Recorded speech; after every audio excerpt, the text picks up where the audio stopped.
हाँ, चलो देखो हम बेटा आज बात करने वाले हैं पीरियोडिक टेबल्स एंड पीरियोडिसिटी की। वो डीपीपी बेटा अभी निकल रही है, वो जैसे निकल जाएंगे क्लास खत्म होते होते, जाना नहीं है आपने, मिल जाएगा आपको, ठीक है। और नोट की बात भी बता देता हूँ, नोट भी क्या होता है तो उसमें। पहले बात करेंगे हम पीरियोडिसिटी और पीरियोडिक टेबल्स क्या होता है, ठीक है। उससे पहले आपको अच्छे तरीके से पता है कि एलिमेंट्स क्या होते हैं। आप बेटा बहुत दिनों से, मैं बीच में आपको 2-3 महीने तो आपको बोलने लगाया मैंने एलिमेंट्स वगैरह। तो वो जो एलिमेंट्स है, एलिमेंट्स क्या होते हैं, कंपाउंड्स क्या होते हैं, मिक्सचर्स क्या होते हैं, इसके ऊपर हम बात कर चुके हैं। अब बात करते हैं कि वो एलिमेंट्स को जो अरेंजमेंट्स है, एलिमेंट्स की जो क्या है बेटा अरेंजमेंट्स है, उसी को हम क्या कहते हैं, पीरियोडिक टेबल्स कहते हैं। अब सवाल ये आता है कि उस एलिमेंट्स को अरेंज करने की जरूरत क्यों पड़ी। एलिमेंट्स जो है उनको अरेंज किया है एक टेबुलर फॉर्म में, एक टेबुलर फॉर्म में एलिमेंट्स को क्या किया गया है, अरेंज किया है। तो उस जो टेबल्स है जिसमें एलिमेंट्स को अरेंज किया है, उसके प्रॉपर्टी के बिहाफ पे, ऐसे एलिमेंट्स की जिनकी प्रॉपर्टी बेटा सेम है उनको एक सेम ग्रुप में रखा गया। ऐसे एलिमेंट जिनकी प्रॉपर्टी बेटा डिफरेंट होंगी उनको डिफरेंट डिफरेंट ग्रुप्स में रखा गया है। तो जो एलिमेंट्स की जो अरेंजमेंट्स है वो उसके प्रॉपर्टी के बिहाफ पे रखी गई है। अब प्रॉपर्टी कौन कौन सी हो सकती है, केमिकल प्रॉपर्टी होती है, फिजिकल प्रॉपर्टी होती है, बायोलॉजिकल प्रॉपर्टीज होती है, सारी बातें हम पढ़ने वाले हैं। केमिकल प्रॉपर्टी की भी बात करेंगे, बायोलॉजिकल प्रॉपर्टी की बात करेंगे, देन बायोलॉजिकल प्रॉपर्टी में, और उसके बाद में हम फिजिकल प्रॉपर्टीज की भी बात करेंगे। फिजिकल प्रॉपर्टीज में उसका अपीयरेंस आता है, फिजिकल अपीयरेंस, जैसे कि उसकी स्टेट क्या होगी, मेल्टिंग पॉइंट क्या होगा, बॉइलिंग पॉइंट क्या होगा, कलर क्या होगा, ये सारी चीजें आती है, ठीक है। अब देखो सवाल ये है कि एलिमेंट्स को अरेंज करने की क्यों जरूरत पड़ी।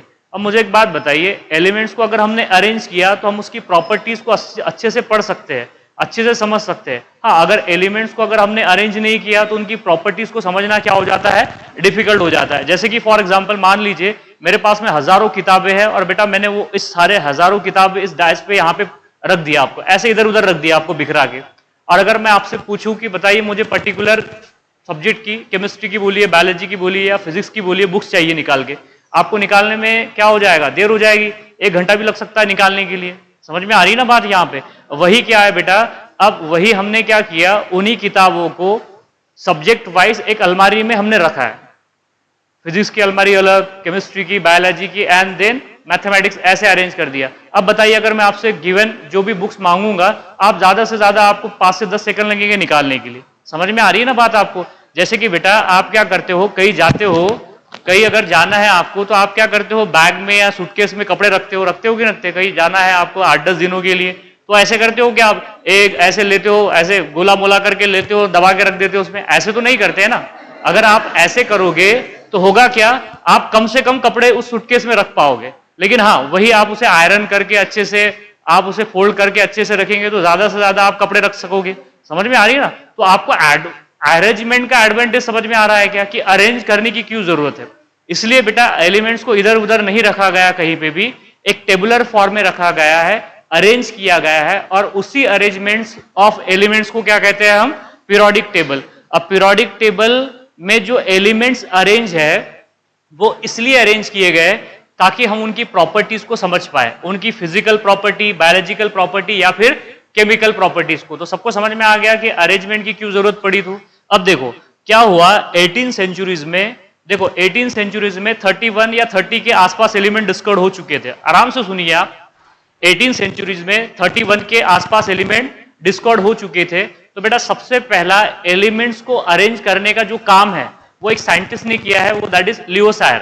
क्या है, लियो सायर। लियो सायर ने क्या किया, जो 31 एलिमेंट डिस्कवर्ड हो चुके थे उन्हें 2 कैटेगरी में डिवाइड किया बेटा। एक को बोला मेटल और दूसरे को बोला नॉन मेटल। अब बात करेंगे ना कि मेटल किसे बोला उसने और नॉन मेटल किसे बोला।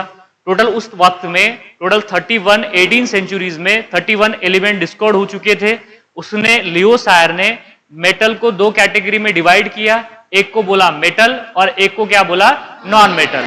अब मेटल किसे कहते हैं, जो इलेक्ट्रॉन लूज करते हैं, जो इलेक्ट्रॉन देना चाहते हैं, जो इलेक्ट्रॉन देना चाहते हैं उन्हें बोलते हैं बेटा मेटल, और जो इलेक्ट्रॉन लेना चाहते हैं उन्हें बोलते हैं नॉन मेटल। समझ में आ रही बात यहां पे। अब देखो इधर देखो बेटा, हम बात कर रहे हैं किसकी, पीरियोडिक टेबल की। किसकी बात कर रहे हैं, that is periodic table. Periodic table, periodic table, and there that is the classification of elements, classification of element or the arrangements of that element which is called as the, उसे कहते हैं बेटा periodicity। पीरियोडिक टेबल एंड क्या बोलेंगे, बोलो बेटा, that is periodicity. Periodicity इधर देख लीजिए, इंपॉर्टेंट है बेटा, कम से कम नीट में 1 से 2 क्वेश्चंस आते हैं इसके ऊपर, और हम 1 से 2 क्वेश्चंस के लिए नहीं पढ़ रहे इसे, इसलिए हम पढ़ रहे हैं बेटा केमिकल बॉन्डिंग्स के लिए। और मैंने आपको बोला था कि केमिकल बॉन्डिंग से बेटा कम से कम पूरे केमिस्ट्री में 7 से 8 क्वेश्चंस आते हैं, मतलब केमिकल बॉन्डिंग पे बेस। तो अगर आपको स्ट्रक्चर ऑफ एटम अगर समझ में आ गया, इलेक्ट्रॉनिक कॉन्फ़िगरेशंस क्या होता है, हर्ट्ज रूल्स क्या होता है, पॉली एक्सक्लूजन प्रिंसिपल क्या होता है, कम से कम अगर वो भी आपको इलेक्ट्रॉनिक कॉन्फ़िगरेशन भी आ गया कि इलेक्ट्रॉन भरते कैसे है, इलेक्ट्रॉनिक कॉन्फ़िगरेशन लिखते कैसे है, तो आपका पीरियोडिसिटी क्लियर हो जाएगा। पूरा का पूरा पीरियोडिसिटी आपको समझ में आ जाएगा। मैं सारे एलिमेंट्स पढ़ाने वाला हूं, आपको 50 से 60 एलिमेंट्स पता है, मैं सारे एलिमेंट्स पढ़ाऊंगा आपको। रो वाइज कैसे पढ़ना है उसे, कॉलम वाइज कैसे पढ़ना है, सारी बातें हम डिस्कस करने वाले हैं। उनकी प्रॉपर्टीज, उनका इलेक्ट्रॉनिक कॉन्फ़िगरेशन सब कुछ पढ़ने वाले हैं। तो उसे बोलेंगे हम अरेंजमेंट्स ऑफ एलिमेंट्स, एक टेबुलर फॉर्म में करना है हमें, उसे बोलते हैं बेटा पीरियोडिक टेबल। और उसकी जो अरेंजमेंट है उसके प्रॉपर्टी के बिहाफ पे उसे बोलते हैं दैट इज पीरियोडिसिटी। पीरियोडिसिटी। तो देखो अब बात करेंगे हम क्लासिफिकेशन ऑफ एलिमेंट्स की। सबसे पहले बात किसकी करने वाले हैं बेटा, क्लासिफिकेशन ऑफ एलिमेंट्स की। तो देखो यहां पे क्लासिफिकेशन ऑफ एलिमेंट में that is the classification of, किसका क्लासिफिकेशन है बोलो बेटा, एलिमेंट्स का क्लासिफिकेशन है। और एलिमेंट्स का क्लासिफिकेशन जो सबसे पहले जो इफर्ट लगा था बेटा वो लियोसियर का है। किसका है, लियोसियर। क्या बोलेंगे आप, लियोसियर। लियोसियर ने क्या किया, इधर देखिए आप, लियोसियर बोलिए या लियोसायर बोलिए आप, जो आपको अच्छा लगे। इधर देखो बेटा, लियोसायर ने क्या किया, ये जो एलिमेंट्स है, एलिमेंट्स तो पता है ना आपको, किसे कहते हैं, हाइड्रोजन, हेलियम, वो जो सारे के सारे जो आपने पढ़े हैं वो सारे के सारे क्या है बेटा, एलिमेंट्स ही है। और उस एलिमेंट्स को उसने 2 कैटेगरी में क्या किया, डिवाइड किया। कैसा, पहले बोलो क्या था, बोलो ना, पहले क्या था, मेटल। पहले क्या था बेटा, दैट इज मेटल, मेटल की बात करेंगे। दूसरे क्या बोलेंगे, नॉन मेटल। पहला है मेटल, दूसरा है नॉन मेटल। अब सवाल ये है, ये नजर आ रहा है ना आपको कि ये मेटल है, ये क्या है, metal, non metal, non metal, और ये क्या हो जाएंगे, मेटल। अब मैंने मेटल क्या बोला, ऐसे एलिमेंट जो लूज करेंगे electron, the metal which lose the electron, loss the electron, electron को क्या करेंगे, लॉस करेंगे। जिसमें इलेक्ट्रॉन, जो बेटा एलिमेंट्स इलेक्ट्रॉन का लॉस करते हैं उन्हें बोलते हैं मेटल। और जो इलेक्ट्रॉन को क्या करते हैं बेटा, गेन करते हैं, that is the gain of electron. क्या हो जाएगा, गेन ऑफ इलेक्ट्रॉन। और जो इलेक्ट्रॉन को एक्सेप्ट करेंगे उन्हें बोलेंगे नॉन मेटल। आ रहा है सबको समझ में, सिंपल है। जो एलिमेंट बेटा इलेक्ट्रॉन का लॉस करते हैं उन्हें क्या बोलेंगे, मेटल। और जो एलिमेंट्स इलेक्ट्रॉन का गेन करेंगे उन्हें क्या बोलेंगे, नॉन मेटल। और ऐसे एलिमेंट जिनकी प्रॉपर्टी बेटा मेटल और नॉन मेटल के बीच में हो उन्हें बोलते हैं मेटलॉइड। क्या बोलते हैं, मेटलॉइड। आ रही है बात सबको समझ में। मेटल बोले तो इलेक्ट्रॉन लॉस करने वाले एलिमेंट्स, और जो इलेक्ट्रॉन गेन करने वाले एलिमेंट है उन्हें बोलते हैं नॉन मेटल। और ऐसे एलिमेंट जिनकी प्रॉपर्टी बेटा लाई करती है in between metal and non metal, मतलब वो इलेक्ट्रॉन देना भी जानते हैं और इलेक्ट्रॉन लेना भी जानते हैं, उन्हें क्या कहेंगे, मेटलॉइड। अब देखो मेटलॉइड की कोई बात नहीं किया उसने, मैंने क्या बोला आपको, 18 सेंचुरीज में टोटल बेटा, ये 18 सेंचुरीज की बात है। लियोसायर का जो क्लासिफिकेशन है उस वक्त में बेटा टोटल 31 एलिमेंट डिस्कवर्ड हो चुके थे। तो उसमें से सिर्फ उसने मेटल और नॉन मेटल की बात की है। जैसे कि यहां पे देखो बेटा, मेटल जैसे कि फॉर एग्जांपल इधर देखो, ये मेरे पास में सोडियम है। अगर ये सोडियम इलेक्ट्रॉन लूज करता है, जितने इलेक्ट्रॉन लूज करेगा उतना क्या आ जाएगा उसके ऊपर, पॉजिटिव चार्ज आ जाएगा। अरे समझ में आया ना। तो सोडियम ने इलेक्ट्रॉन लूज किया या नहीं किया, किया। तो ये क्या हो जाएगा, मेटल होगा कि नॉन मेटल होगा, मेटल होगा। सिमिलरली अगर हम बात करें यहां पे, इधर देखो बेटा, अगर मैं सिमिलरली अगर यहां पे बात करूंगा मैग्नीशियम की, किसकी बात करेंगे, मैग्नीशियम की। तो देखो मैग्नीशियम जो है ये 2 इलेक्ट्रॉन लूज करता है। जैसे ही इसने 2 इलेक्ट्रॉन लूज किया तो 2 पॉजिटिव चार्ज आ जाएगा। अब बात करेंगे ना इसकी कि ये सोडियम 1 इलेक्ट्रॉन लूज क्यों कर रहा है, मैग्नीशियम 2 इलेक्ट्रॉन क्यों लूज कर रहा है, एल्यूमिनियम 3 इलेक्ट्रॉन क्यों लूज कर रहा है। वैलेंस इलेक्ट्रॉन शेल, जो वैलेंस आएगा, वैलेंस शेल इलेक्ट्रॉनिक कॉन्फ़िगरेशन आएगा, तब आपको समझ में आ जाएगा। तो ये आपको एक बात यहां से क्लियर है ना कि ये जो एलिमेंट्स है ये इलेक्ट्रॉन क्या कर रहे हैं, लूज कर रहे हैं। दिख रहा है आपको साफ साफ। तो इन्हें क्या बोलेंगे आप बेटा, दैट इज मेटल। क्या बोलेंगे, मेटल। अब इधर देखो, ये फ्लोरीन है, ये क्या है, फ्लोरीन है। इस फ्लोरीन ने अगर 1 इलेक्ट्रॉन अगर गेन किया तो फ्लोरीन पे 1 नेगेटिव चार्ज आ जाएगा। आएगा या नहीं आएगा, आएगा। इससे पहले ये भी बता चुका हूं कि फ्लोरीन इलेक्ट्रॉन क्यों लेना चाहता है करके। बता चुका हूं ना, to attend their octet in their valence shell, उसके वैलेंस शेल में 8 इलेक्ट्रॉन लाना चाहता है, चाहे वो इलेक्ट्रॉन लेके ला ले बेटा, या इलेक्ट्रॉन दे के ला ले, या इलेक्ट्रॉन शेयर करके ला ले, उसे को हम कोवैलेंट बॉन्ड भी कहते हैं, बाद में बात करेंगे उसकी, शेयरिंग ऑफ इलेक्ट्रॉन से जो बनता है। तो यहां पे देखो बेटा, जिसने एक इलेक्ट्रॉन ले लिया तो ये क्या हो जाएगा, F माइनस, एक इलेक्ट्रॉन लेगा तो F माइनस हो जाएगा। हाँ, अगर ऑक्सीजन है तो ऑक्सीजन कितने इलेक्ट्रॉन लेना चाहेगा, दो इलेक्ट्रॉन लेना चाहेगा, तो ऑक्सीजन के ऊपर 2 नेगेटिव चार्ज। तो बात सबको समझ में आ रही है कि फ्लोरीन इलेक्ट्रॉन लेना चाहता है, फ्लोरीन इलेक्ट्रॉन लेना चाहता है, ऑक्सीजन इलेक्ट्रॉन लेना चाहता है, तो जो इलेक्ट्रॉन लेना चाहते हैं उन्हें क्या बोलेंगे, नॉन मेटल, और जो इलेक्ट्रॉन देना चाहते हैं उन्हें क्या बोलेंगे, मेटल, और जिनकी प्रॉपर्टी इन दोनों के बीच में होंगी बेटा उन्हें बोलते हैं मेटालाइट। तो लियो सायर का जो ये क्लासिफिकेशन है, ये डिस्कार्ड इसी वजह से किया गया था, ये मेटल और नॉन मेटल की बात तो कर लेता है, लेकिन मेटालाइट का क्या, मेटालाइट के बारे में कोई बात नहीं करता। एकदम अर्लियर इफर्ट है, बताने का कोई मकसद नहीं था, लेकिन बता दिया मैंने आपको कि ये एकदम फर्स्ट अर्लियर इफेक्ट है, इफोर्ट है बेटा, related to the classifications of the और the arrangements of the elements metal and the non metal. आपको एक बात तो समझ में आ रही है कि इसे डिस्कार्ड क्यों कर दिया गया, कि उस वक्त कुछ ऐसे भी एलिमेंट डिस्कार्ड हो चुके थे 31 में कि उनकी प्रॉपर्टी मेटल और नॉन मेटल के बीच में थी, तो उसके बारे में लियो सायर ने बेटा कोई बात नहीं की, इस वजह से उसको क्या कर दिया गया, डिस्कार्ड कर दिया गया। फिर बेटा क्या हुआ, 1817 में या 1829 दिया है कुछ बुक्स में, डोबेरिनर ने क्या दिया, ट्रायड्स दिया ना, ट्रायड आपने बचपन में पढ़ा होगा, डोबेरिनर ट्रायड्स पढ़ा है कि नहीं पढ़ा है, पढ़ा है ना, ठीक है। चलिए इधर देखिए, तो बात करेंगे हम, दूसरा जो इफर्ट आता है बेटा, दूसरा जो इफर्ट आता है वो किसका आता है, दैट इज डोबेरिनर का, किसका आता है, डोबेरिनर, और डोबेरिनर ने क्या दिया था, ट्रायड्स दिया था, क्या दिया था, ट्रायड्स दिया था, उसने दिया था बेटा इन 1829, सबको समझ में आ रहा है, 1829, और ट्रायड्स पर से क्या समझ में आता है, 3, थर्ड, समझ में आया।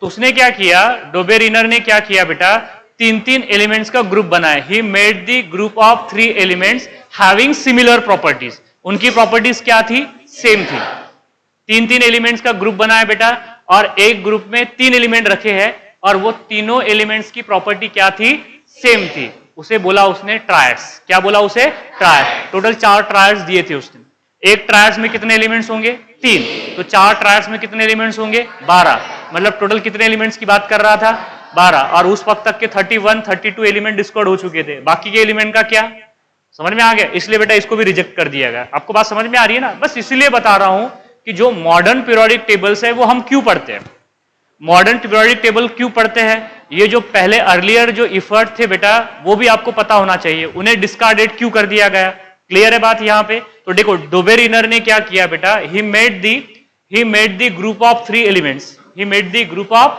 3 एलिमेंट्स हैविंग सिमिलर प्रॉपर्टी, लिख के दूंगे यहां पे, इधर देखो बेटा, चलो लिख के देता हूं, चलिए, ही मेड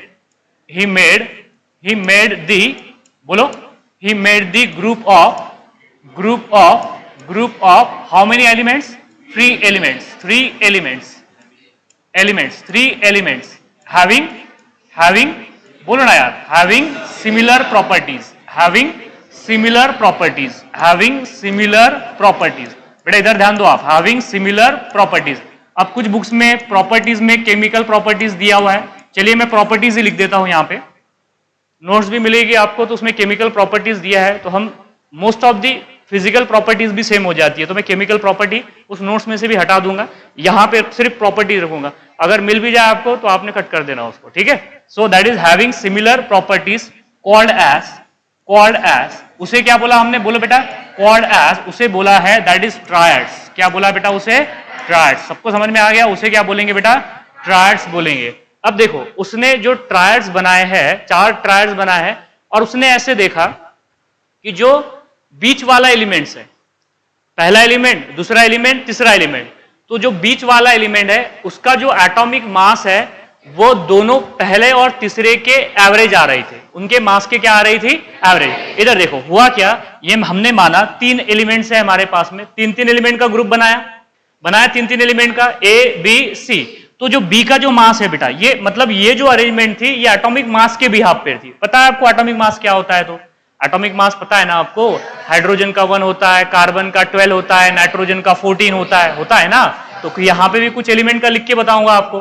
तो बेटा जो एटॉमिक मास था, जो एलिमेंट्स है ABC, तो उसमें क्या दिखा आपको कि जो पहला और तीसरा जो एलिमेंट है, अगर उनके एटॉमिक मास का हमने मीन लिया या एवरेज निकाला तो वो सेकंड एलिमेंट के मास के बराबर आ रहा था। समझ में आया? मतलब क्या बोला मैंने यहाँ पे, इधर देखो बेटा, जो सेकंड एलिमेंट्स है दैट इज B, इसका जो मास है वो किसका मीन आ रहा था? A प्लस C का मीन आ रहा था। A प्लस C का क्या आ रहा था? मीन आ रहा था। सबको समझ में आ गया? पहले सुनो बेटा, तीन एलिमेंट्स का ग्रुप बनाया, कोई भी उठा के 3 एलिमेंट नहीं रखे, ऐसे एलिमेंट जिनकी प्रॉपर्टी क्या थी? सिमिलर थी। उसे क्या बोला उसने? ट्रायड्स। और बाद में बोला कि it is found that the atomic mass of middle element is the exact arithmetic mean or the average of the first and third element। अरे यार, सेकंड एलिमेंट आ रहा है ना, सेकंड एलिमेंट का जो मास है वो अर्थमेटिक मीन आ रहा है बेटा फर्स्ट एंड थर्ड एलिमेंट का। सबको समझ में आ गया? ये ऐसे दो ऑब्जर्वेशन है यहाँ पे, दो बातें बेटा, ये दो बातें आपने दिमाग में रखनी है। क्लियर है बात यहाँ पे? जैसे कि इधर देखो, आपको एकदम से समझ में आएगी चीजें। यहां पे देखो, उसने सबसे पहला जो ट्रायड्स बनाया, सबसे पहला जो ट्रायड्स था बेटा वो ये वाला है। देखो इधर देखो आप, पहला ट्रायड्स है दैट इज लिथियम। लिथियम के नीचे कौन आता है रे? सोडियम। सोडियम के नीचे कौन आता है? That is potassium. ठीक है, अब लिथियम का अगर मैं मास लिखूं बेटा, यहां पे कौन सा मास बोलो रे? Atomic mass. Atomic mass lithium का कितना होता है? 3 होता है। 3 होता है कि 7 होता है? 7 होता है। सोडियम का कितना होता है? That is 23। पोटेशियम का कितना होता है? 39। पोटेशियम का कितना होता है? 39। अब मुझे बताइए, इस ट्रायड में फर्स्ट एलिमेंट कौन सा है? लिथियम। लास्ट एलिमेंट कौन सा है? अगर मैं यहां पे बेटा लिथियम का मास ले लूं और प्लस क्या कर दूं बेटा? पोटेशियम का मास ले लूं, इन दोनों का अगर मैं एवरेज निकालूंगा तो वो कितना आ जाएगा? 23। मतलब किसके मास के बराबर आ जाएगा? सोडियम के मास के बराबर आ जाएगा। वही तो बोल रहा हूं ना कि मिडल एलिमेंट का जो मास है बेटा वो एवरेज आ रहा है फर्स्ट एंड थर्ड एलिमेंट का। फर्स्ट एंड थर्ड एलिमेंट के मास का क्या आ रहा है? एवरेज आ रहा है। क्लियर है बात? यहां से सबको समझ में आया? इसी को कहते हैं दैट इज ट्रायड्स। क्या बोलेंगे आप इसे? ट्रायड। दूसरा ट्रायड भी बता देता हूं आपको, इधर देखिए बेटा, दूसरा ट्रायड्स भी आपको बता देता हूं। यहां पे दूसरा ट्रायड्स था, कौन सा था दूसरा ट्रायड्स? बताइए जरा आप मुझे। ये था बेटा दूसरा ट्रायड, कैल्शियम। कैल्शियम के बाद में स्ट्रोंशियम। स्ट्रोंशियम के बाद में आता है बैरियम। कैल्शियम का एटॉमिक मास 40 और बैरियर स्ट्रोंशियम का होता है 88 और इसका होता है 137। कितना होता है? 137। ये दूसरा ट्रायड्स है। ये देखो, ये क्या है बेटा? पहला ट्रायड्स है और ये हो गया हमारे पास में दूसरा ट्रायड्स। तीसरा ट्रायड्स भी बता दूं आपको? चलिए तीसरा ट्रायड्स भी बता देता हूं बेटा आपको। इधर देखो बेटा, तीसरा ट्रायड्स है दैट इज फ्लोरीन। फ्लोरीन के बाद में क्लोरीन से शुरू होता है। किससे शुरू होता है? क्लोरीन। क्लोरीन के बाद दैट इज ब्रोमीन। ब्रोमीन के बाद आयोडीन। क्लोरीन का एटॉमिक मास होता है बेटा 35.5। ब्रोमीन का होता है 80। ब्रोमीन का क्या होता है? 80 नहीं, 86 नहीं, 80 होता है और इसका होता है 127। आप 35.5 प्लस 127 को जोड़िए तो उसकी एवरेज मीन कितनी आती है? 79.5 के आसपास आती है। मैंने मोटा 80 लिखा है यहाँ पे। समझ में आ गया ना? तो बोलेंगे सर ये 0.5 कहां चलेगा करके? समझ में आ गई ना बात? मतलब एवरेज जो आती है बेटा नियरली 80 के बराबर आती है। तो ये कितना, कौन सा ट्रायड्स था? दैट इज थर्ड ट्रायड्स था। कौन सा ट्रायड्स? Third triad. उसके बाद में देखो यहाँ पे 4 ट्रायड भी बता देता हूं। ये देखो आप, ये सल्फर था। सल्फर के बाद में आता है बेटा सेलेनियम और सेलेनियम के बाद में आता है टेलुरियम। क्या आता है यहाँ पे? टेलुरियम। तो अगर आपने सल्फर का मास लिया और टेलुरियम का मास लिया, दोनों को जोड़ा बेटा और 2 से डिवाइड किया तो एग्जैक्ट किसका मास आ जाएगा? यहाँ पे सेलेनियम का मास आ जाएगा। मतलब क्या है? सबको समझ में आ रहा है ना? आपको ये सिर्फ बताना है, मुझको ज्यादा कुछ डिटेल में नहीं जाना है बेटा। इसके ऊपर ज्यादा क्वेश्चंस फ्रेम नहीं होते। सिर्फ आपको पिछला जो आपने पढ़ा है आपको याद है या नहीं है उससे कोई मुझे मतलब नहीं है, लेकिन थोड़ा सा टॉपिक दिया हुआ है तो एलिमेंट्री आइडिया आपको होनी चाहिए कि ट्रायड्स क्या होते हैं, ट्रायड्स से का आउटकम क्या है। बस यहाँ पे ट्रायड्स बेटा सिर्फ ऐसे एलिमेंट्स को कहते हैं, 3 एलिमेंट्स का ग्रुप, उसे ट्रायड्स कहते हैं हैविंग सिमिलर प्रॉपर्टी। और दूसरी बात यहां से निकल के आती है कि जो ट्रायड्स है बेटा उसका जो दो पहला और लास्ट एलिमेंट्स है उसका जो मास है उनका जो एवरेज आता है वो सेकंड एलिमेंट्स के मास के एग्जैक्ट बराबर आता है। क्लियर है बात? यहां पे सबको समझ में आया? अब देख लीजिए दूसरी बात, मुझे बताइए टोटल 31 एलिमेंट तो 18 सेंचुरीज में ही डिस्कवर्ड हो चुके थे, ठीक है। तो बेटा ये सिर्फ टोटल ट्रायड जो है, टोटल 4 ट्रायड्स है, तो कितने एलिमेंट्स हो रहे हैं? 12। तो बाकी एलिमेंट्स का क्या होगा? तो बाकी एलिमेंट्स के लिए कोई बात नहीं करता है, इसलिए इसको भी क्या कर दिया गया था? डिस्कार्ड कर दिया गया था। सबको समझ में आया? It is applicable only for the few elements, hence it is discarded, hence it is discarded. तो लिमिटेशन लिख दूं यहां पे, इधर देखो बेटा लिमिटेशन भी लिख देता हूं, ये भी जरूरी है कि क्यों इसको डिस्कार्ड कर दिया गया, ये आपको पता होना चाहिए। तो मैंने यहां पे ये बोला बेटा कि क्यों डिस्कार्ड कर दिया गया, बोलो। It is applicable only for, बोलो ना, only for few elements, only for the few elements.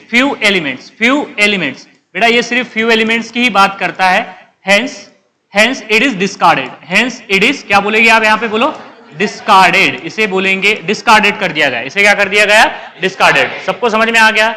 Leos higher को क्यों डिस्कार्ड कर दिया गया? क्योंकि वो मेटालॉइड की बात नहीं करता है। और डोबेरिनर का जो ट्रायड्स था उसको क्यों डिस्कार्ड कर दिया गया? सिर्फ वो बेटा फ्यू एलिमेंट्स की बात करता है, जैसे कि 12 एलिमेंट्स की बात करता है, इसलिए उसे भी क्या कर दिया गया? डिस्कार्ड कर दिया गया। उसके बाद में नेक्स्ट कौन सा साइंटिस्ट आया? Newland, AR Newland, that is Newland octave ने, उसने क्या दिया बेटा? ऑक्टेव दिया। क्या दिया? ऑक्टेव। अब इसने 3-3 एलिमेंट का ग्रुप बनाया। उसने ग्रुप नहीं बनाया, उसने ऐसे बोला, उसने क्या बोला? ओए, उसने ये बोला बेटा 8 एलिमेंट्स को क्या किया? उसने अरेंज किया in the increasing order of their atomic मास। अभी एटॉमिक मास की बात हो रही है, एटॉमिक नंबर की बात नहीं हो रही बेटा। देखो दोबारा से सुनो बेटा, जो डोबेरिनर ने जो एलिमेंट को अरेंज किया था वो एटॉमिक मास के बिहाफ पे अरेंज किया था। मैं पहले ही लिख चुका हूं यहां पे कि ये कौन सा मास है बेटा? एटॉमिक मास है। अब जो न्यूलैंड ने जो ऑक्टेव दिया, AR न्यूलैंड है, अलेक्जेंडर न्यूलैंड, R न्यूलैंड, सो उसने जो ऑक्टेव दिया, उसने क्या बोला? उसने बेटा क्या देखा कि उसने ये देखा कि जो 8 एलिमेंट्स का जो उसने ग्रुप नहीं बनाया, एक पीरियड में उसने 8 एलिमेंट को रखा और ऐसे देखा कि every 8 element and first element have similar property, every 8 elements and first element have similar property like that musical notes। जो म्यूजिकल नोट्स होते हैं ना, सारे गामा पा धा नी सा आता है बाद में 8वें नंबर पे, तो उसने भी यही बोला कि जो बड़ा 8 एलिमेंट्स आएगा उसकी प्रॉपर्टीज जो है, चाहे वो फिजिकल प्रॉपर्टीज हो चाहे वो केमिकल प्रॉपर्टीज हो, वो फर्स्ट वन से क्या कर जाएगी? मैच कर जाएगी। समझ में आ गई बात? तो वो बेटा न्यूलैंड का इफर्ट था, उसे बोलते हैं हम, दैट इज न्यूलैंड ऑक्टेव। इधर देखो न्यूलैंड ऑक्टेव जो आया था वो 1869 में आया था। न्यूलैंड का थर्ड इफर्ट देखो बेटा, थर्ड इफर्ट एक एक करके बता रहा हूं आपको, दैट इज न्यूलैंड। क्या था? That is Newland Octave.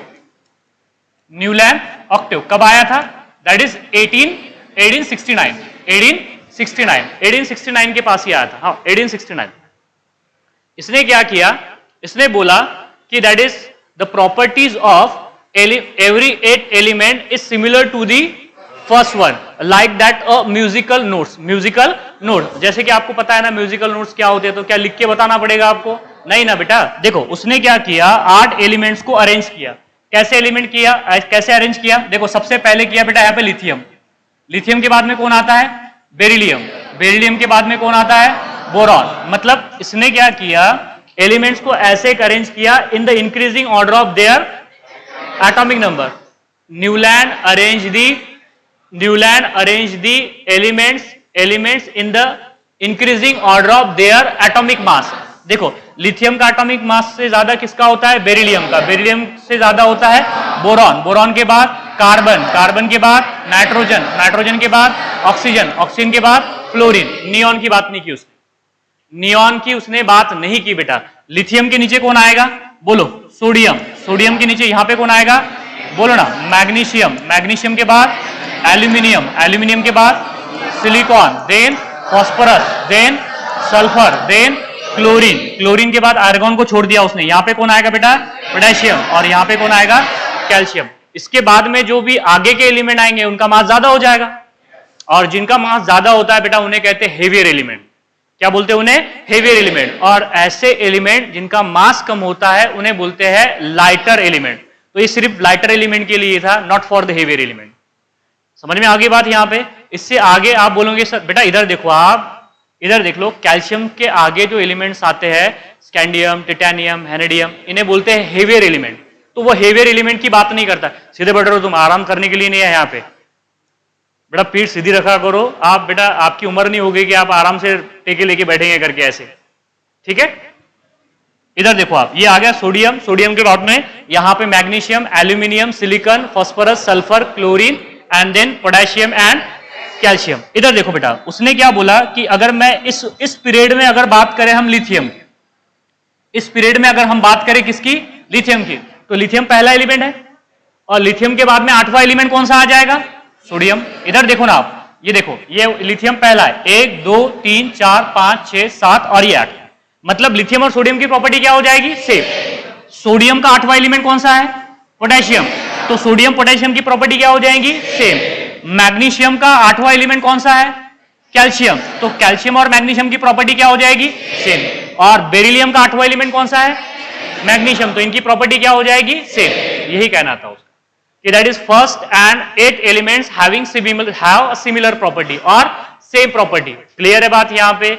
He arranged the element in the increasing order of their atomic mass and he observed that the properties of every 8 and the first elements have same or similar property like that a musical notes, like that a musical note। सबको समझ में आ गया, clear है बात यहाँ पे कि लिख के दूं, ये बात लिख के दूं क्या, नहीं जरूरत नहीं ना बेटा कि लिख के देना पड़ेगा आपको बेटा। ये सारे देखो, अब ये तो आपने पढ़ा है इसलिए मैं ज्यादा लिख के देने की कोई बात नहीं कर रहा। जैसी नोट्स आ जाएगी, नोट्स में आप जितना चाहिए आपको भर भर के सब कुछ लिखा हुआ है उसमें, ठीक है। तो इधर देखो आप, ये क्लियर है, सबको बातें क्लियर है ना बेटा। दोबारा से आराम से बोलता हूं, इधर देखो। अब मुझे एक बात बताइए, एलिमेंट्स को अरेंज किया है, कैसे अरेंज किया है, increasing order of their atomic mass.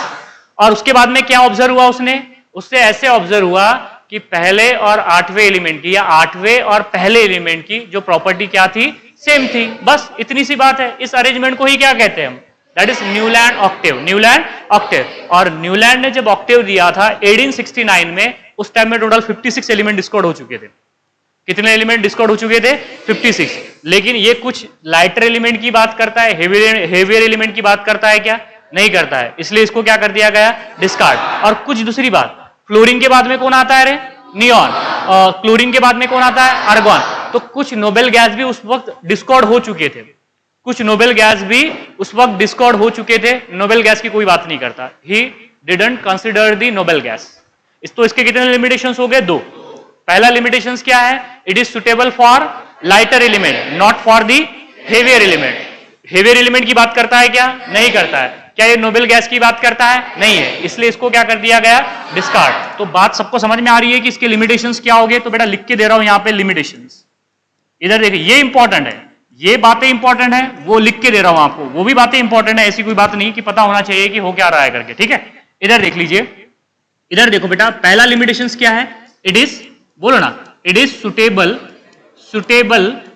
For lighter element, suitable for lighter elements, it is suitable for lighter element, not for, बोलो ना, not for heavier element, not for the heavier element. बेटा ये heavier elements की बात करता है क्या, नहीं करता है। तो दैट इज लाइटर एलिमेंट्स के लिए ही एप्लीकेबल था और हेवियर एलिमेंट्स के लिए ये एप्लीकेबल नहीं था, ठीक है। नेक्स्ट है दैट ही डजंट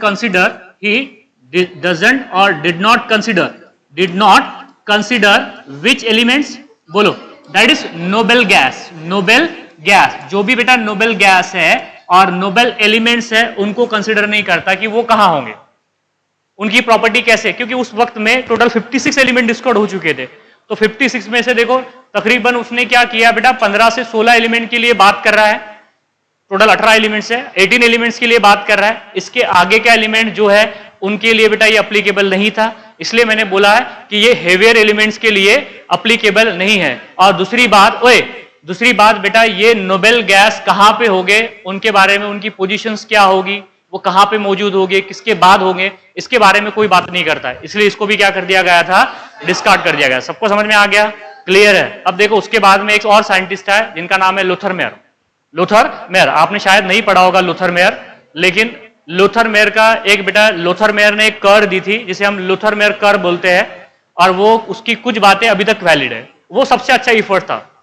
माना जाता है कि वो सबसे अच्छा इफर्ट था that is related to the classifications of element और related to the arrangements of elements. उसे बोलते हैं हम Lothar Meyer curve. Lothar Meyer है बेटा, एक साइंटिस्ट है, देख लेना आपने गूगल पर सर्च करके, उनका पिक्चर सामने आ जाएगा लोथर मेयर का। तो लोथर मेयर ने एक कर्व दी थी जिसमें एलिमेंट्स को अरेंज किया है। एलिमेंट्स को कैसे अरेंज किया है बात करेंगे, एटॉमिक मास के बिहाफ पे अरेंज किया है। उन्होंने एक ग्राफ दिया था, एक कर्व दी थी बेटा, एक ग्राफिकल रिप्रेजेंटेशन था। एक्स एक्सिस पे क्या लिया था, एटॉमिक मास लिया था, और वाई एक्सिस पे एटॉमिक वॉल्यूम लिया था। क्या लिया था, एटॉमिक वॉल्यूम। एटॉमिक वॉल्यूम तो समझता है ना, mass upon that is density, that is mass upon density which is called as, उसे क्या कहते हैं, वॉल्यूम। निकाल सकते हो ना आप। चलिए इधर देखिए, अब बात करते हैं बेटा लोथर मेयर की। और ये सबसे अच्छा बेटा ये क्या था अभी तक के, मतलब जो प्रीवियस जितने भी इफर्ट थे ना, उसमें सबसे अच्छा इफर्ट बेटा लोथर मेयर का था। इसमें से कुछ बातें आज तक के ट्रू है, लेकिन उसकी कोई प्रैक्टिकल यूटिलिटी नहीं है, कोई प्रैक्टिकल ज्यादा एडवांटेज नहीं होता है। इसलिए बेटा उसको भी क्या कर दिया गया था, डिस्कार्ड नहीं बोलेंगे उसे हम, नहीं डिस्कार्ड नहीं बोलेंगे, वो कुछ बातें हैं उसकी ट्रू अभी तक के, लेकिन उसका कोई ज्यादा प्रैक्टिकल एडवांटेज नहीं था। इस वजह से बेटा नए पीरियोडिक टेबल की हमें जरूरत पड़ी। और उसके बाद में जो साइंटिस्ट आए थे दैट इज दिमित्री मेंडलीफ, है ना दिमित्री मेंडलीफ, उसने भी एटॉमिक मास के बिहाफ पे बेटा एलिमेंट को अरेंज करके बताया, वो भी बताऊंगा बेटा मैं आपको। और उसके बाद में मॉडर्न पीरियोडिक टेबल की बात करेंगे हेनरी मोजले का। हेनरी मोजले का ही है ना, हाँ। चलिए इधर देखिए, अब बेटा लोथर मेयर कर्व की बात करते हैं। इधर देखो, नेक्स्ट इफर्ट किसका था, Lothar Meyer, that is Lothar Meyer, that is Lothar Meyer. Lothar Meyer ने क्या दी बेटा, एक कर्व दी, उसे बोलते हैं लोथर मेयर कर्व। क्या बोलेंगे उसे, बोलो, that is Lothar Meyer curve. ये कब दी गई बेटा, बोलो, 1869 में ही दी गई थी। 1869 में ही, जो जबकि टोटल 56 एलिमेंट डिस्कवर्ड हो चुके थे। अब देखो उसने क्या किया, लोथर मेयर ने एक ग्राफ बनाया। कैसे बनाया, देखो इसके ऑब्जर्वेशन इंपॉर्टेंट है इस ग्राफ के। इधर देख लो पहले, ठीक है। यहां पे देखो बेटा क्या किया, ये वाई एक्सिस है और ये एक्स एक्सिस है। इधर देखो आप, यहां पे लिया है वाई एक्सिस पे लिया है एटॉमिक वॉल्यूम।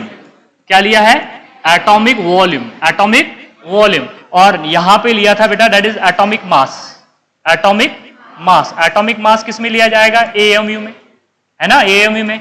या फिर उसी को क्या कहते हैं, यूनिफाइड मास, यूनिफाइड मास, यूनिफाइड मास भी बोलते हैं ना उसे। या ग्राम में ले लो तो ग्राम एटॉमिक मास बोलेंगे। मैंने बताया आपको मोल कंसेप्ट में, जो बच्चे थे उनको पता है कि अगर एटॉमिक मास का कोई यूनिट नहीं होता है, एटॉमिक मास का कोई यूनिट होता है क्या, नहीं। अगर किसी भी एलिमेंट का एटॉमिक मास अगर यूनिफाइड एएमयू में लिया गया तो वो एक एटम का मास होता है।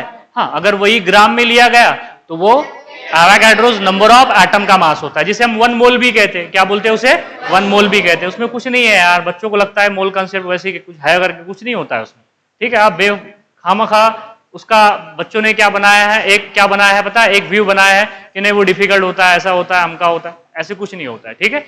चलिए इधर देखिए, मैं बिल्कुल आपको दोबारा से बताऊंगा, जब भी बेटा जब भी मुझे लगेगा कि अब बताना जरूरी है तो बिल्कुल बता दूंगा। आपको बोलने की जरूरत नहीं मुझे कि सर बताओ करके, अभी जरूरत नहीं है, अभी बिल्कुल भी जरूरत नहीं है उसकी। चलिए इधर देखिए आप, इधर देखो बेटा, यहां पे एक कर्व है, एक ग्राफ प्लॉट किया है, atomic mass versus atomic volume, atomic mass versus दी एटॉमिक वॉल्यूम। तो यहां पे देखो ये ग्राफिकल रिप्रेजेंटेशन कैसे है, इधर देखो बेटा, इसके ऑब्जर्वेशन इंपॉर्टेंट है। इधर देखो आप, यहां पे देखो ये जो ग्राफ है, ये ग्राफिकल रिप्रेजेंटेशन है, ये देखो कैसे है।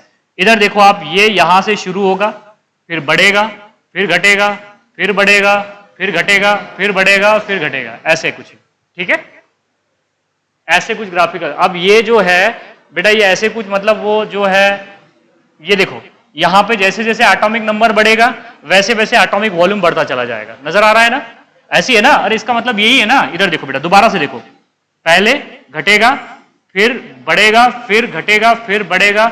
उल्टा बोल रहा हूं मैं, ठीक है, आप समझ लीजिए इस बात को क्या बोल रहा हूं करके। जैसे जैसे एटॉमिक मास बढ़ेगा, जैसे जैसे एटॉमिक मास बढ़ेगा, एटॉमिक वॉल्यूम भी बढ़ता रहा है। देखो एटॉमिक मास बढ़ा, एटॉमिक वॉल्यूम बढ़ा, एटॉमिक मास बढ़ा, एटॉमिक वॉल्यूम बढ़ा। बाद में कहीं जगह पे घट भी रहा है, कहीं जगह पे क्या हो रहा है, घट भी रहा है। देखो पहले ऊपर है, बाद में नीचे आ गए, खड्डे में आ गए ना, फिर बाद में ऊपर चले गए, फिर और गड्ढे में आ गए। समझ में आ रहा है ना? तो कहां पे बढ़ेगा, कहां पे घटेगा, कौन से एलिमेंट के लिए बढ़ेगा, कौन से एलिमेंट के लिए घटेगा, ये सारी बातें कर रहे हैं हम यहाँ पे, ठीक है। ये तो ये ग्राफिकल रिप्रेजेंटेशन ही बताता है कि एटॉमिक वॉल्यूम कैसे वेरी कर रहा है according with the atomic mass. जैसे जैसे एटॉमिक मास चेंज हो रहा है तो एटॉमिक वॉल्यूम कैसे चेंज होगा। अब देखो ये जो आपको कर्व नजर आ रही है, इस कर्व की हाइट नजर आ रही है आपको, पिक ऑफ द कर्व नजर आ रही है। इस पिक ऑफ द कर्व पे बेटा, इस पिक ऑफ द कर्व पे लोथर मेयर ने अल्कली मेटल को रखा गया। कौन से एलिमेंट? Alkali metal. जैसे कि फॉर एग्जांपल सोडियम, सोडियम के बाद में पोटेशियम, पोटेशियम के बाद में कौन आता है रे? पोटेशियम के बाद में आता है रुबिडियम, रुबिडियम के बाद में कौन आता है यहाँ पे? सीजियम।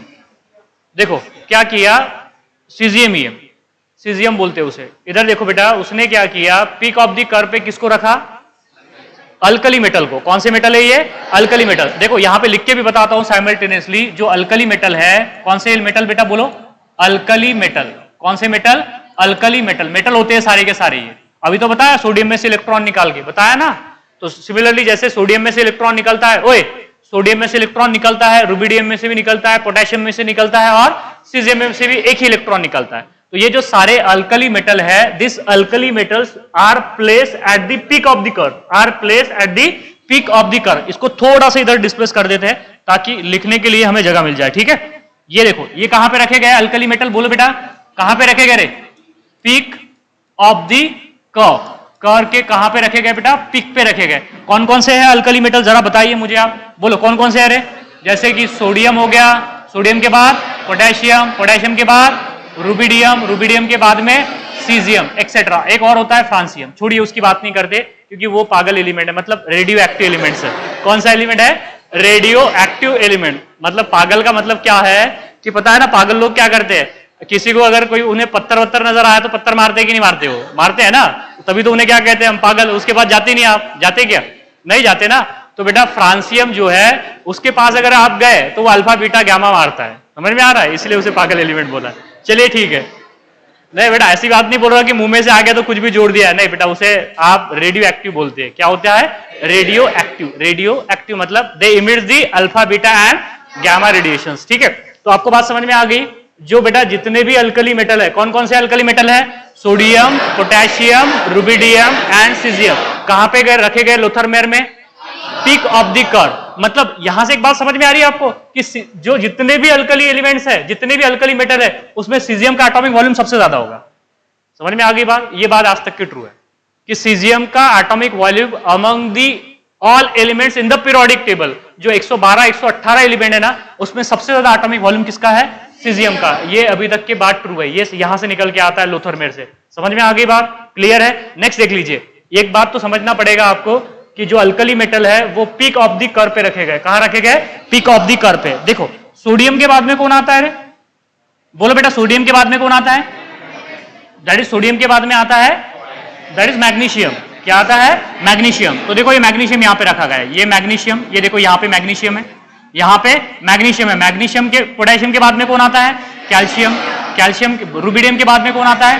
स्ट्रोंशियम। स्ट्रोंशियम के बाद में कौन आएगा? यहाँ पे 1 मिनट रुकिए, 1 मिनट दीजिए मुझे। यहां पे बेटा यहां से यहां पे नीचे आ रहे हैं, बोलो यहां पे कौन आएगा? That is barium. कौन आ जाएगा यहां पे? बैरियम। तो ये जो है magnesium, calcium, strontium and barium, इन्हें बोलते हैं अल्कलाइन अर्थ एलिमेंट्स। क्या बोलते हैं इन्हें? Alkaline earth element. तो बताइए alkaline earth element ascending of the curve पे है या डिसेंडिंग ऑफ द कर्व पे है? डिसेंडिंग ऑफ द कर्व पे। सबको समझ में आ रहा है कि ये जो है, ये वाले जो है बेटा कौन से एलिमेंट्स है? बोलो that is alkaline earth element. Alkaline earth element, alkaline earth element. This alkaline earth element कौन कौन से है? सबको समझ में आया? बोलो कौन सा है? मैग्नीशियम, हाँ, कैल्शियम, हाँ, स्ट्रोंशियम एंड कौन सा हो जाएगा बेटा? Barium. Where place, where place, बोलो कहां पे रखे गए? असेंडिंग की डिसेंडिंग? डिसेंडिंग ना, डिसेंडिंग ऑफ द कर्व। कहां पे रखे गए बेटा वो? बोलो descending of the curve, descending of the curve. सबको समझ में आ गया? क्लियर है बेटा? देखो समझना क्या है, जो जहां पे रखा है बस वो हम हिंदी में लिख रहे हैं, यहाँ पे हिंदी में नहीं लिख रहे बेटा, ठीक है, इंग्लिश में लिख रहे हैं कि वो कहां पे है करके। सबको समझ में आ रहा है? अल्कलाइन अर्थ मेटल कहां पे रखे गए? डिसेंडिंग ऑफ द कर्व पे। और अल्कली मेटल कहां पे रखे गए? Peak of the curve, peak of the curve. अब इधर देखो आप क्या इन्हें जानते हो आप? ये एलिमेंट कौन से है? तो इधर देखो आप, यहां पे देखो, यहां पे है बेटा फ्लोरीन, यहां पे है क्लोरीन, यहां पे है ब्रोमीन, यहां पे सॉरी ये हो जाएगा बेटा ब्रोमीन, ये क्या हो जाएगा यहां पे, सही है ना, फ्लोरीन क्लोरीन ब्रोमीन, ये ब्रोमीन है, ब्रोमीन के बाद में यहां पे क्या हो जाएगा आयोडीन। ये क्या है? इन्हें बोलते हैं, मेटल नहीं बोलते बेटा, ये इन्हें बोलते हैं हैलोजेंस। क्या बोलते हैं इन्हें? हैलोजन। हैलो का मतलब होता है सॉल्ट, हैलो का मतलब क्या होता है? सॉल्ट, और जेन का मतलब होता है प्रोड्यूस और टू जनरेट। जो सॉल्ट बनाते हैं उन्हें बोलते हैं हैलोजन, जो सॉल्ट बनाते हैं उन्हें क्या बोलते हैं? हैलोजन। आप जो कॉमन सॉल्ट या टेबल सॉल्ट या रॉक सॉल्ट जो खाते हैं बेटा, आप बोलो मैं बोलो, सारी दुनिया जो खाती है रॉक सॉल्ट, NaCl होता है ना, सोडियम क्लोराइड, तो सोडियम क्लोराइड में क्लोरीन है या नहीं है? है ना, तो जो क्लोरीन है, ब्रोमीन है, आयोडीन है, ये सॉल्ट बनाते हैं। क्या बनाते हैं? सॉल्ट। तो जो सॉल्ट बनाते हैं बेटा, वैसा जो तू कर रहा है ना, मैं दोनों के वहां पे करूंगा, वहां पे वैसा आके, और थोड़ा जोर से करूंगा, तो बाजू में बैठ जा तू, उधर हो जाए, उधर नहीं तो बाहर चला जाए, जल्दी से दफा हो जाए ऐसे, नहीं तो दोनों भी निकलो, नहीं तो चलो निकलो यहां से बाहर। फालतूपना करने के लिए आ रही हो तुम यहाँ पे? हाँ, कितनी बार बताना है तुमको? कुत्ते की धुमाई क्या सुधरती नहीं, सीधी नहीं होती वो। चलो इधर देखो अब ये जो है इन्हें बोलते हैं हैलोजेंस। क्या बोलते हैं इन्हें? हैलोजन। हैलोजन बताइए असेंडिंग पे रखे गए कि डिसेंडिंग पे?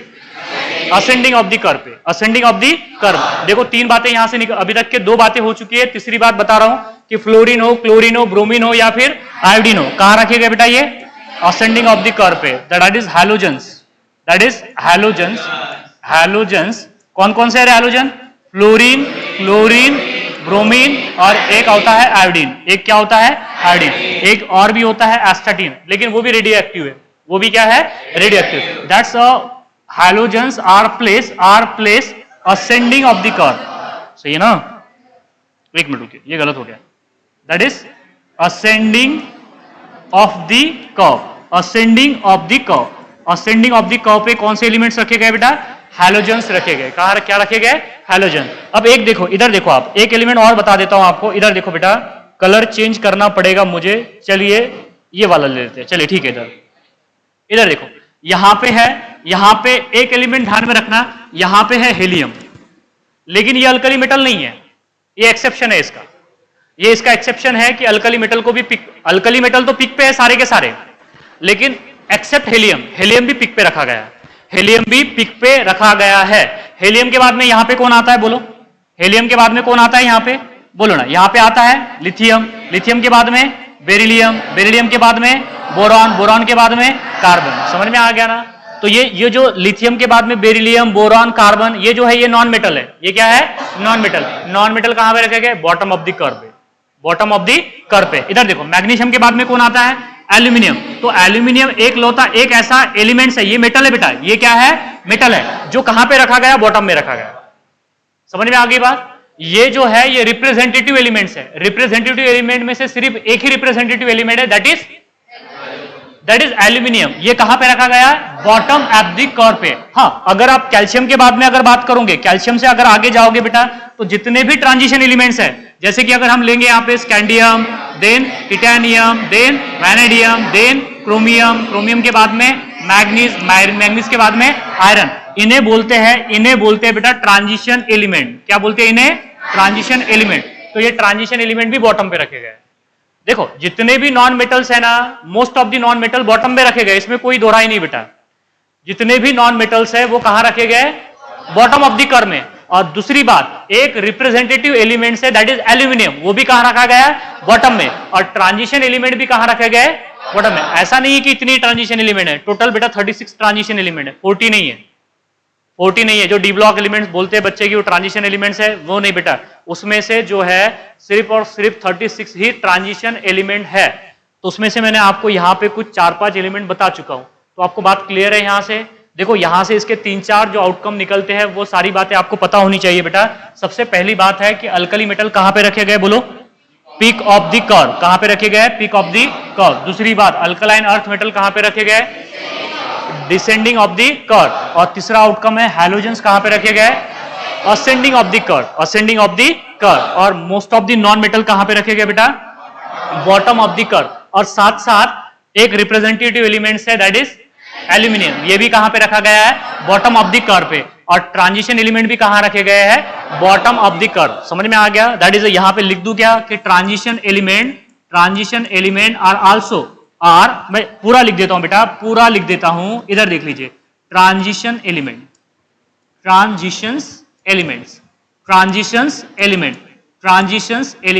Also place in the bottom of curve, bottom of the curve. सबको समझ में आ गया कहां रखे गए? तो that is bottom of the curve पे रखे गए, बॉटम ऑफ द कर्व। तो इसी को बोलते हैं हम कौन सी कर्व बेटा, लोथर मेयर कर्व। इसके जो 4-5 ऑब्जर्वेशन है ये आपको पता होना चाहिए, क्योंकि इसके ऊपर क्वेश्चन इससे पहले एक बार पूछा गया। मैंने एक बार देखा इसलिए एक ही बार बोल रहा हूं, ठीक है? इससे मतलब एक डिफरेंट एग्जाम में हो सकता है कि और भी कई बार पूछा गया होगा, लेकिन एक बात यहां से समझ में आ रही है आपको कि जैसे जैसे एटॉमिक वॉल्यूम बढ़ेगा बेटा, तो अल्कली मेटल का एटॉमिक वॉल्यूम बढ़ता चला जाएगा। जैसे जैसे एटॉमिक मास नंबर बढ़ेगा, वैसे वैसे आप देख पा रहे हो यहां पे कि एटॉमिक वॉल्यूम अल्कली मेटल का बढ़ेगा, अल्कली मेटल का भी बढ़ेगा, हैलोजेंस का भी बढ़ रहा है। अरे ये हैलोजन जो ब्लू से बनाए हैं ये क्या है, हैलोजेंस है, और जो आपको नजर आ रहे होंगे ये मैग्नीशियम ये व्हाइट से बनाया है, ये है अल्कलाइन अर्थ। तो इनका भी एटॉमिक वॉल्यूम बढ़ रहा है ना। एटॉमिक वॉल्यूम घट किसका रहा है, किसका ही नहीं घट रहा है। देखो लिथियम, बेरिलियम, बोरॉन, कार्बन, तो एल्यूमिनियम का उससे ज्यादा ही है, एल्यूमिनियम का ज्यादा है, ट्रांजिशन एलिमेंट का उससे ज्यादा है। लेकिन इसमें भी कुछ बेटा कुछ एक्सेप्शन आते हैं, एटॉमिक वॉल्यूम मतलब ये साइज पे भी डिपेंड करता है। बोलते हैं बच्चे, बोल देते हैं कि लेफ्ट टू राइट साइज घटेंगी, टॉप टू बॉटम साइज बढ़ेगी। नहीं बेटा, हर जगह ये फंडा अप्लाई नहीं होता है, कुछ एक्सेप्शन भी होते हैं। मैं एक्सेप्शन नाम यूज नहीं करता हूं, मैं उसके पीछे का रीजन बताऊंगा आपको कि क्या होता है करके, लेकिन अभी नहीं, अभी थोड़ा आगे बढ़ने दीजिए, नहीं तो अभी बता दूंगा तो आपको समझ में नहीं आएगा कुछ को, ठीक है? तो सारी जो बातें मैं बोल रहा हूं बेटा वो सारे एक एक करके आपको एक्सप्लेन करके बताऊंगा कि क्यों यहाँ पे एटॉमिक वॉल्यूम घटता है। पहले तो दिख रहा है घट रहा है, बाद में क्या हो रहा है, बढ़ रहा है, दिख रहा है ना। पहले घट रहा है, एक वक्त आता है स्कैंडियम से जिंक में जाने में क्या होता है, पहले एटॉमिक वॉल्यूम घटता है, मतलब साइज घटती है, बाद में कांस्टेंट हो जाती है, बाद में बढ़ जाती है एकदम से। उसके लिए मुझे पढ़ाना पड़ेगा आपको इफेक्टिव न्यूक्लियर चार्ज। होने तो दीजिए इफेक्टिव न्यूक्लियर चार्ज, तब आपको सारी बातें समझ में आ जाएगी। क्लियर है? अभी सबको समझ में आया? तो that is classification of elements क्या होता है, सबको समझ में आया।